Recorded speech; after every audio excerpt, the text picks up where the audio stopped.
प्रस्तुतकर्ता doctor ortho Ayurvedic oil and capsule, जोड़ों के दर्द की बेजोड़ दवा। ब्रिक्स वर्चुअल समिट में शामिल हुए प्रधानमंत्री मोदी आतंकवाद को लेकर चीन के सामने बिना नाम लिए पाकिस्तान को घेरा, कहा आतंकवाद का समर्थन देने वाले देश का हो विरोध। और सहायता देने वाले देशों को भी दोषी ठहराया जाए। गृह मंत्री अमित शाह का गुपकार गैंग और कांग्रेस पर बड़ा हमला, कहा कश्मीर को आतंक के दौर में ले जाना चाहता है गुपकार। कांग्रेस ने सफाई में कहा कांग्रेस पार्टी का गुपकार से कोई संबंध नहीं। पंचायती राज चुनाव को लेकर बीजेपी हुई सक्रिय, प्रत्याशी चयन में 3S फॉर्मूले पर काम करेगी भारतीय जनता पार्टी, प्रभारी किए गए हैं नियुक्त। राजस्थान में स्कूल फीस को लेकर फसाद जारी है, जयपुर में जुटे प्रदेश भर के निजी स्कूल संचालकों उग्र आंदोलन की दी है चेतावनी।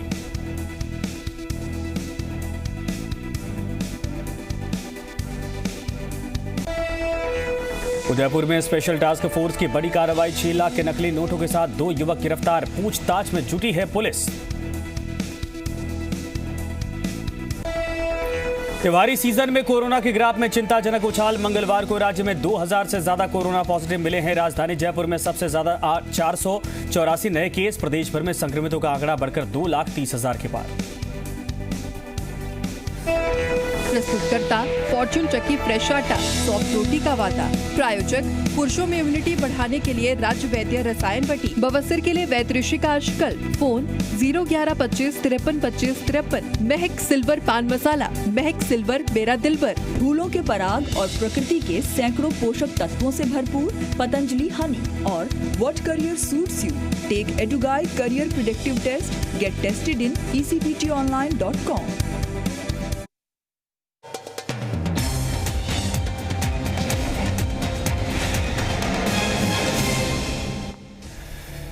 नमस्कार, स्वागत है आपका। आप देख रहे हैं जी राजस्थान, मैं हूं आपके साथ संजय यादव। रात के 8 बज चुके हैं, वक्त हो चुका है आज के सबसे बड़ी बहस यानी न्यूज एंड व्यूज का। राजस्थान में निजी स्कूलों और अभिभावकों के बीच फीस को लेकर रार लगातार जारी है। अभिभावकों और स्कूल संचालकों के बीच फीस की फांस अभी तक निकल नहीं पाई और यही वजह है कि निजी स्कूल संचालकों का अनशन अब उग्र होता दिखाई दे रहा। निजी स्कूल संचालकों ने शिक्षा चेतावनी देते हुए कहा है, सीधा चेतावनी देते हुए कहा है कि अगर 2 दिनों में मांगे पूरी नहीं हुई तो जयपुर में बहुत बड़ा आंदोलन होगा। ऐसे में सवाल है कि फीस की इस फांस में बच्चों का भविष्य अंधकार में डूब रहा है। सवाल यह भी है कि क्या फीस के फसाद का हल सिर्फ और सिर्फ आंदोलन से ही निकल पाएगा। इसी पर करेंगे चर्चा। उससे पहले एक रिपोर्ट आपको दिखाते हैं, फिर चलेंगे मेहमानों के पास। राजस्थान में फीस पर जारी है फसाद। फीस की फांस से बच्चे कब होंगे आजाद। आंदोलन की राह पर स्कूल संचालक। ऐसे कैसे पढ़ेगी बेटिया और बालक। कैसे निकलेगी फीस की फांस।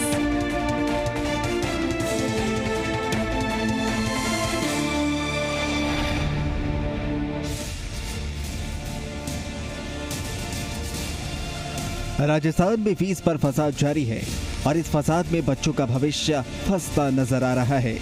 निजी स्कूलों और अभिभावकों के बीच फीस पर फसाद अब उग्र होता नजर आ रहा है।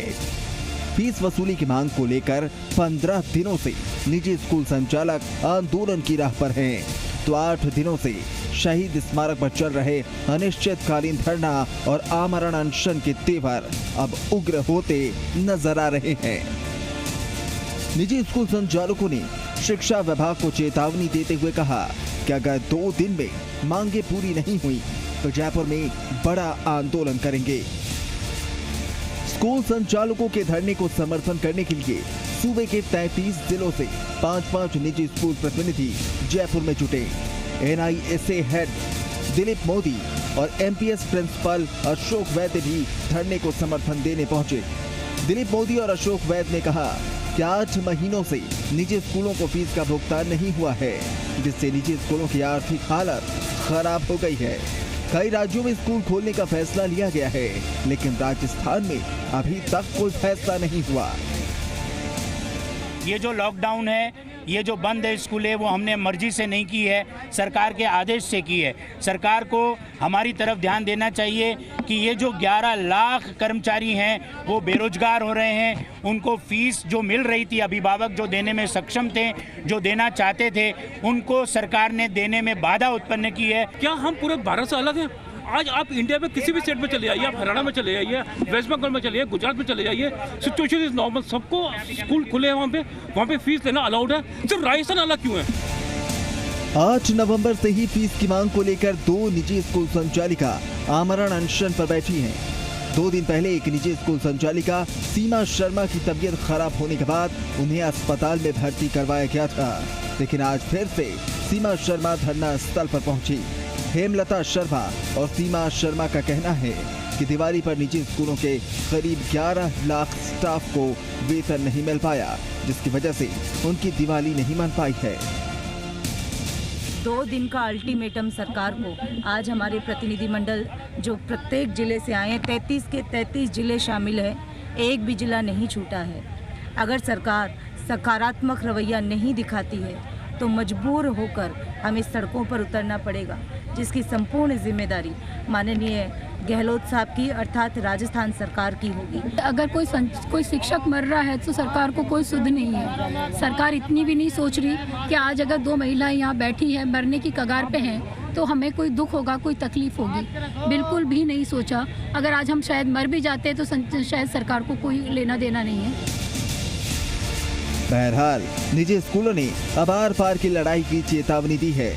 2 दिनों में अगर सरकार की ओर से वार्ता की पहल नहीं हुई तो प्रदेश भर के निजी स्कूलों के करीब 11 लाख स्टाफ सड़कों पर उतरेंगे। लेकिन ऐसे में सवाल है कि फीस की फांस में बच्चों का भविष्य अंधकार में डूब रहा है। क्या आंदोलन ही फीस के फसाद का हल है? ललित कुमार, जी मीडिया, जयपुर।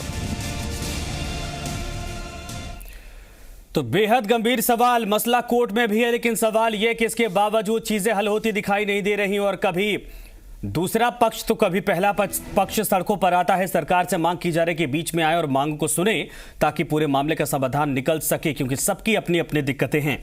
हमारे साथ जितने मेहमान जुड़े एक एक करके मैं परिचय करवाता हूं, उसके बाद चलूंगा सीधे सवालों पर। सुरेश चौधरी जी हैं, प्रवक्ता कांग्रेस पार्टी से, इस वक्त हमारे साथ मौजूद हैं। दिनेश कावट साहब है, संयोजक हैं पेरेंट्स वेलफेयर सोसाइटी के, हमारे साथ इस वक्त मौजूद हैं। मनीष पारिक जी भारतीय जनता पार्टी के प्रवक्ता इस वक्त हमारे साथ मौजूद हैं। इसके अलावा दिलीप मोदी जी अध्यक्ष हैं नेशनल इंडिपेंडेंट स्कूल अलायंस यानी NISA के। आप सभी का बहुत बहुत स्वागत है हमारे कार्यक्रम में। बहरहाल दिलीप जी, मैं शुरुआत आपसे ही करना चाहूंगा क्योंकि आप भी लगातार इस आंदोलन की अगुवाई कर रहे हैं। 15 दिन बीत चुका है, 15 दिनों तक सरकार ने अब तक कोई सुध नहीं ली है। क्या लगता है वाकई में सड़क पर उतरने के बाद पूरे मामले का पटाक्षेप हो पाएगा, कोई सुनवाई होगी? क्या कुछ मांगे हैं आप लोगों की? सर, सिर्फ 15 दिन नहीं हुए हैं, पूरे 8 महीने हो गए हैं। हमारे प्रतिनिधि पूरे 33 जिलों में एक एक जगह जाकर के पूरे ज्ञापन दे करके आए हैं कलेक्टर साहब के माध्यम से। हमने सचिवालय में मुख्यमंत्री जी को और शिक्षा मंत्री जी को बहुत सारे ज्ञापन दिए, ईमेल के द्वारा, पत्र के द्वारा, व्हाट्सएप के द्वारा और ट्विटर हैंडल के माध्यम से बार उनको प्रार्थनाएं की, लेकिन आज तक उन्होंने हमारी बातें नहीं सुनी है। ये सड़कों पे आना हमारी मजबूरी है। इससे पहले हम लोगों ने जितने भी प्रयास सही तरीके से एक शिक्षक को जो करने चाहिए वो सारे हम कर चुके हैं। लेकिन नहीं सर, क्या मांगे हैं मुख्यतः, क्या मांगे हैं? मैं चाहूंगा बिंदुवार एक बार बताइए, क्योंकि राजस्थान की पूरी जनता इस वक्त आपको देख रही है। जो माननीय निदेशक महोदय ने बीकानेर से जो एक ऑर्डर जारी किया, बड़ा हास्यास्पद है। आज तक कभी कोई बात नहीं हुई थी। सिलेबस कोई पैमाना नहीं है, कोई लॉजिक नहीं है कि सिलेबस के आधार पर उन्होंने फीस डिसाइड कर दी। आज से बहुत पहले तो एक समय, एक तकाजा हुआ करता था कि इतने समय के लिए आपने पढ़ाया तो इतनी फीस। फिर बीच में फार्मूला आया आवर्तक और अनावर्तक खर्चे, कि आपके डेली एक्सपेंसेस क्या है, आपके फिक्स एक्सपेंसेस क्या है, उनको आधार माना गया। ये क्या तरीका है? अब ये नया फार्मूला अचानक फीस का कहां से आ गया, समझ से परे है। आज मुझे ये बात बताइए कि सिलेबस क्या होता है? क्या सिलेबस बोर्ड की एग्जाम करवाने को ही केवल सिलेबस कहते हैं? आपने बोर्ड के एग्जाम में केवल सिलेबस को कट किया है ना, बाकी वही बच्चा जो 10th और 12th के एग्जाम दे रहा है वो नेक्स्ट एग्जाम देगा, कॉम्पिटिटिव एग्जामिनेशन, चाहे मेडिकल की दे, इंजीनियर की दे, या कोई भी जॉब के लिए दे, हायर एजुकेशन के लिए दे, चार्टर्ड अकाउंटेंट की दे, वहां सिलेबस का क्या होगा? और आपने जो सिलेबस कट किया है वहां पर भी आपने ये हमें लिखा हुआ है कि आपको पढ़ाना पूरा है, आपकी परीक्षा में नहीं आएगा। ये क्या बात हुई? प्रैक्टिकल पूरे आएंगे, प्रैक्टिकल में कहीं कुछ नहीं दिया हुआ। ये फार्मूला ही गलत है। अच्छा, एक सेकंड मैं जवाब लेता हूं। सुरेश चौधरी साहब है, कांग्रेस के प्रवक्ता, मैं चाहूंगा आपकी बात को ऊपर तक पहुंचा। सुरेश जी जवाब दीजिए। मैं, क्योंकि हमारे कैबिनेट मंत्री मास्टर भंवरलाल मेघवाल जी आज नहीं रहे, मैं आपके चैनल के माध्यम से उनको श्रद्धांजलि देना चाहूंगा। हम सबकी श्रद्धांजलि है। मैं ये कह रहा हूं, अगर पढ़ाई नहीं तो फीस क्या? और अभी ये जितने भी प्राइवेट स्कूलें हैं, अभिभावक की, बच्चों की को और शिक्षकों की मीटिंगें होती हैं, तो ये अभिभावकों से संवाद स्थापित क्यों नहीं करते? भाई, इनके कोरोना का पूरे विश्व में संकट है, पूरे भारत में संकट है, राजस्थान में भी वो संकट है, और अभिभावकों का भी संकट है। उन्हीं अभिभावकों की वजह से ये संस्थाएं चल रही थी। तो आज अभिभावक से इनको संवाद स्थापित करना चाहिए। जो दिलीप जी, मुझे लगता है जहां आपको लगे कि सवाल आप पूछ सकते हैं, जवाब दे रहा है, आप जवाब दीजिएगा बीच में। सुरेश जी आपको सुनेंगे और जवाब भी देंगे। सुरेश जी बात पूरी करिए। अभिभावक को सरकार मना नहीं कर रही है, लेकिन सरकार, अगर बच्चे को आप पढ़ाओगे नहीं, स्कूल में बच्चा गया नहीं, पढ़ाई हुई नहीं, आप उसका ही फीस मांग रहे हैं। मंत्री जी ने यही तो कहा है ना। अब ये कह रहे मंत्री जी ने वो कह दिया, मैं मुख्यमंत्री जी ने कहा है, मैं मंत्री जी ने कहा है, लेकिन अभिभावक की शिकायत भी हमारे लिए उतनी महत्वपूर्ण है जितने संस्था की है। इसलिए हम अभिभावकों को दरकिनार नहीं कर सकते, नजरअंदाज नहीं कर सकते। अभिभावकों के बच्चे अगर स्कूल में नहीं गए और फिर न्यायालय में मैटर है, न्यायालय क्या करता है, वो भी महत्वपूर्ण बात है। दिलीप जी जवाब दीजिए सर। तो पेज कहां फंस रहा? ये तो कह रहे भाई दोनों लोग हमारे लिए बराबर हैं, हम तो दोनों की सुन रहे हैं। साथ संवाद स्थापित करने की जहां तक बात है, पेरेंट्स और स्कूल के बीच में बहुत अच्छे रिलेशंस हमेशा से रहे हैं, और पेरेंट्स देना चाहते हैं, देने में सक्षम है। आज मेजॉरिटी ऑफ पेरेंट्स के सामने इस कोरोना कोविड-19 की वजह से प्रॉब्लम नहीं है। मैं बीच में रोकना चाह रहा हूं आपको। मैं आता हूं सर।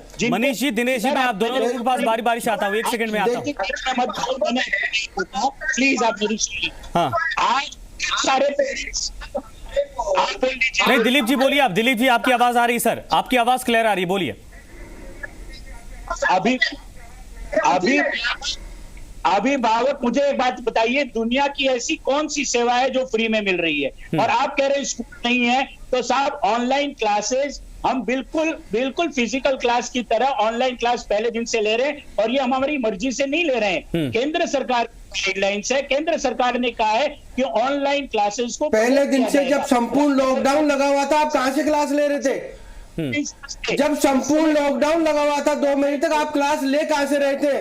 आप लोग शिक्षा जैसे पैसे में रह के इतना बड़ा झूठ बोल रहे हो। आपने मार्स इंफ्रास्ट्रक्चर दिखाया, आपको मालूम था कि कब तक स्कूल खुलेंगे, कब तक बंद होंगे?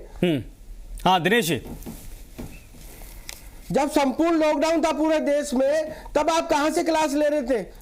आप लोगों ने तो इस आपदा को अवसर बनाने की ठान ली। आपने आपदा को अवसर बनाने की ठान ली कि न तो विद्यालय में कर्मचारियों को वेतन देना, न शिक्षकों को वेतन देना, ऊपर से अभिभावकों से लेना। आप तो दोहरी नीतियों पे चल रहे हो। दिलीप जी इसका जवाब दीजिए। दिनेश कांवड़ साहब बोल रहे हैं, संयोजक है पेरेंट्स वेलफेयर सोसाइटी के। उनका सवाल ये है कि 2 महीने तक संपूर्ण लॉकडाउन था, कहां आप लोगों ने पढ़ाया? पूरा जवाब दीजिए। कोरोना काल शिक्षा के मंदिरों के पीछे छिपे आप जो माफिया लोग हैं, उनका चेहरा सामने आया इस काल के दौरान।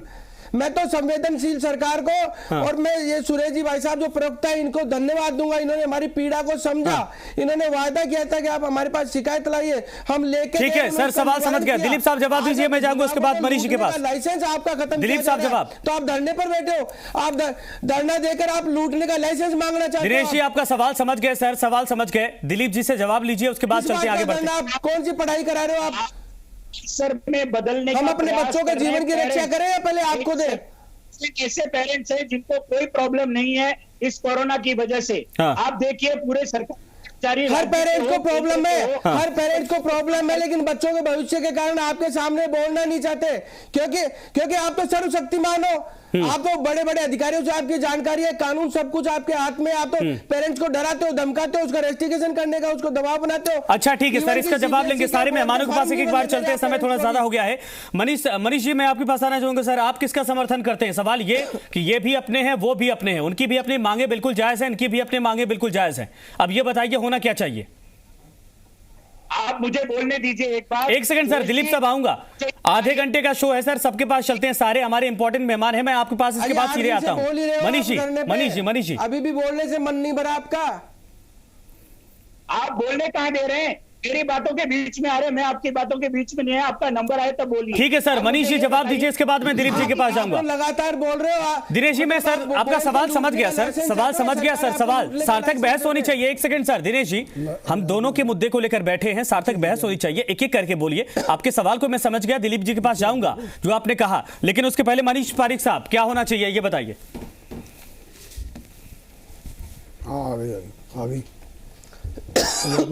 वापस गई।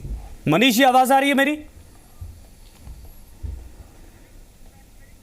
हाँ संजय सर मेरा सवाल यही है कि दोनों लोग अपनी अपनी मांगों को लेकर अड़े हैं। हम आप कई बार यहीं पर बैठकर चर्चा किए, कभी जो पेरेंट्स हैं उनकी तरफ से, कभी जो स्कूल की तरफ से जो संगठन उनकी तरफ से लेकर कई बार चर्चा कर चुके हैं, लेकिन मसला वही ढाक के 3 बार वही बैठे हैं और फिर एक बार वही चर्चा कर रहे हैं कि आखिर होना क्या चाहिए।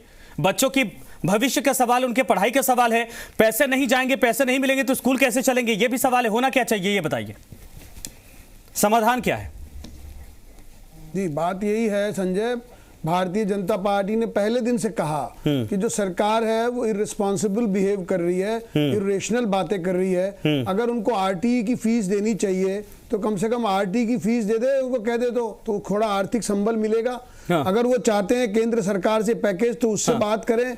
अगर उनको यूडी टैक्स नहीं तो क्या आप कह रहे हैं पूरी फीस या कुछ फीस की छूट करे, पूरी फीस या कुछ फीस? मानवाधिकार आयोग में भाजपा ने गया, मनीष जी पूरी फीस या कुछ फीस लगाया कि जब लोगों को खाने को ही नहीं है और हम कन्फाइंड हो गए अगर घर तक, तो बिजली का बिल तो कम से कम जब जेल में बंद है कोई तो उसकी जो रोजी रोटी की जिम्मेवारी सरकार की है, उसी बात पर इसलिए हो जाए कि जो हमारा मानव अधिकार है जो लाइफ जीने का।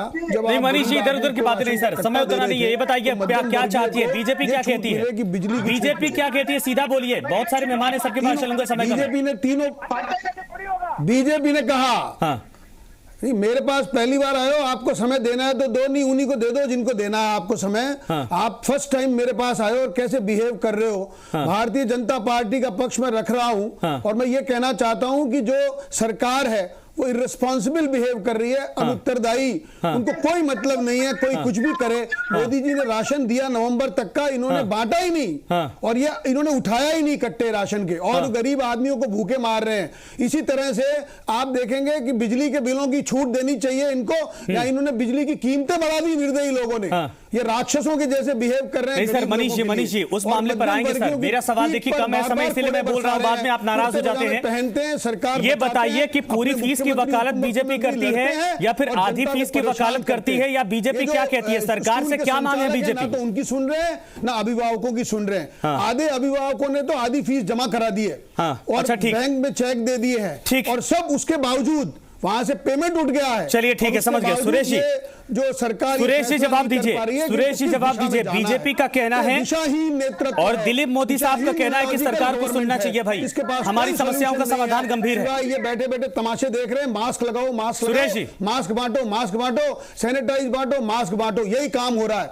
और उसमें भी कितना बड़ा घोटाला है, इन्होंने कितने रुपए का सैनिटाइजर खरीदा है, कितने रुपए का बांटा है, कितने नगर निगम में छिड़का है, कोई पता नहीं है। मनीष जी प्लीज आपसे अनुरोध है सर, आज मुद्दे पर दूसरे मुद्दे पर किसी और दिन चर्चा करेंगे। एक सेकंड सर, तमाम जो शिक्षक हैं, जो स्कूल संचालक है, वो सड़कों पर बैठे इस मुद्दे पर आज चर्चा करेंगे।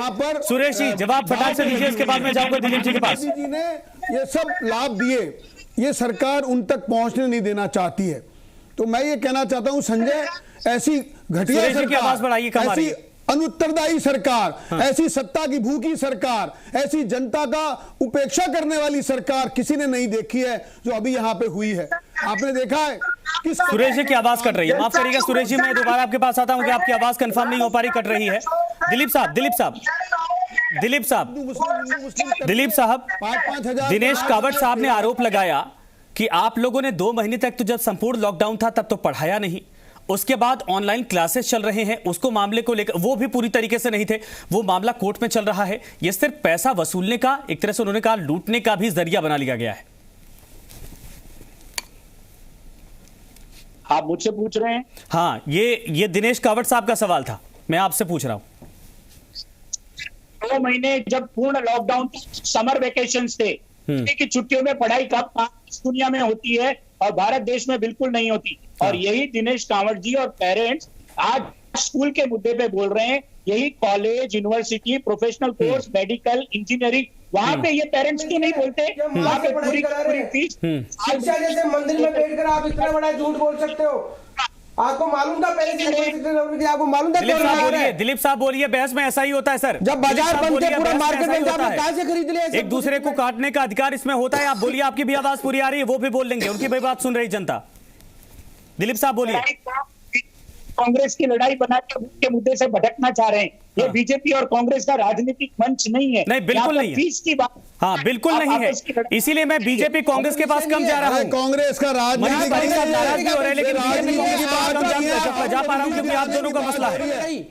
आपको रिलीफ दिलाने के लिए संघर्ष कर रहे हैं। हाँ। हम पसीने बहा रहे हैं, आपको रिलीफ मिले। हाँ। ये जो सड़क पर बैठे हैं ये भी हमारे भाई हैं। हाँ। और जिनके बैंकों में पैसे नहीं है। दिलीप साहब, ये सवाल है बीजेपी का, सरकार क्या कर रही है? कि मनीष पारिक साहब बीजेपी के प्रवक्ता, इनका सवाल है कि भाई हम तो आपके पक्ष में बोल रहे हैं। पढ़े नहीं है, पास आपके न्याय के लिए आपके दरवाजे पर गए अभिभावक, पहले हम तो आपके साथ खड़े हैं। आप कह रहे हो, उसके बाद में सरकार के पास गए और आप वो कह रहे हैं, वो कांग्रेस के प्रवक्ता कह रहे हैं कि बच्चे नहीं पढ़ेंगे तो फीस नहीं देंगे। अरे तुम क्या कर रहे हो? सुन रहे हो, तुम सरकार बना के बैठे हो, गाड़ियों में घूम रहे हो, सचिवालय में कमरे लेके बैठे हो, तुम क्या करोगे ये बताओ? तुम्हारा कुछ पता नहीं है। कह रहे हैं बच्चे पढ़ेंगे तो फीस दे देंगे, तो तुम क्यों बैठे हो यहाँ पे? यहाँ क्या करेगी सरकार? का क्या मतलब है? हम तो बोल रहे पढ़ेंगे तो भी दे देंगे, पढ़े कहाँ से दे दे? हमारे भी रोजगार खत्म हो गए। सुरेश जी, मैं आप किसी के पास, सुरेश जी आपका शायद माइक थोड़ा ठीक से नहीं लगा है, उसको लगाइए, पूरी आवाज नहीं आ रही। मैं चाहता हूं, आपका वर्डिक्ट बेहद जरूरी है। ये मंत्री जी कह रहे हैं, हाँ मनीष जी की सरकार है, हाँ, देश के प्रधानमंत्री को ये 25 शासन कहे, हाँ, राजस्थान में जीएसटी का पैसा भी क्यों रोके बैठे हैं? हाँ। मनीष पारिक साहब, सुरेश जी दोनों की आवाज को थोड़ा उठाइए। मैं कह रहा हूँ, संजय जी सुन रहे हैं आप? जी बिल्कुल, आवाज आ रही है, बोलिए सर। मैं संजय जी ये कह रहा हूँ कि केंद्र में भाजपा की सरकार है, यहाँ ये बोल रहे हैं, हाँ, यहाँ कह रहे हैं अभिभावक को और शिक्षकों को लड़ाना चाहते हैं। हाँ। अरे सर, वो तो कह रहे हैं कि चिट्ठी लिखना तो लिखिए केंद्र सरकार को, कहाँ मनीष पारिक साहब मना कर रहे हैं?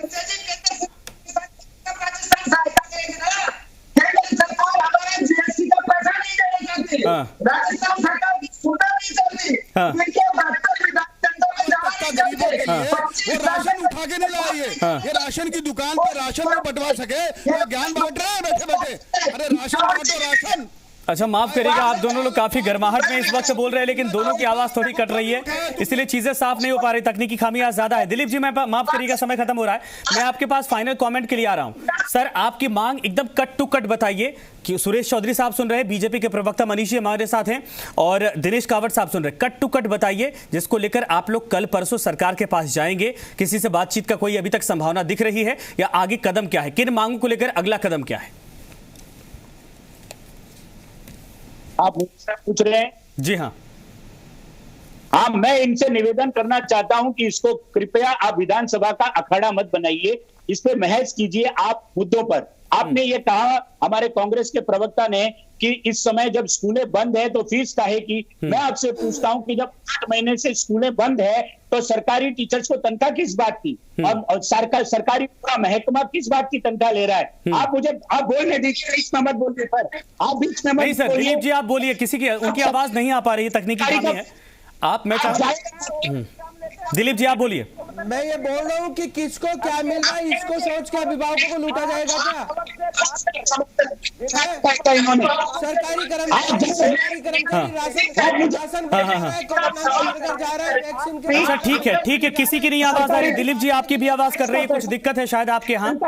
बहरहाल सर समय खत्म हो गया, आपकी भी आवाज नहीं आ पा रही है, कुछ तकनीकी दिक्कत है। लेकिन आप सभी का धन्यवाद हमसे जुड़ने के लिए। सबकी बातें मैंने समझ ली। उम्मीद करते हैं कि सड़कों पर उतरने की स्थिति ना पैदा हो, सरकार कुछ ना कुछ हल निकाले इसका, क्योंकि अभिभावक भी कह रहे हैं कि हमने जब बच्चों ने पढ़ाई नहीं हुई तो उतनी फीस हम देने के लिए, क्योंकि एक तरफ इनकम दिक्कत हो गई कोरोना के चलते, तो हम भी परेशान हैं। और जो स्कूल के संचालक है वो कह रहे हैं कि हम अगर पैसा नहीं मिलेगा, इंफ्रास्ट्रक्चर ऑपरेट नहीं हो पाएगा तो हम कैसे पढ़ाएंगे, हमारे सामने भी तनख्वाह देने से लेकर तमाम दिक्कतें हैं। सवाल ये कि सरकार बीच में मध्यस्थता करेगी या फिर कोर्ट से मसले का समाधान होगा। सबकी निगाह इस पर टिकी है। नमस्कार।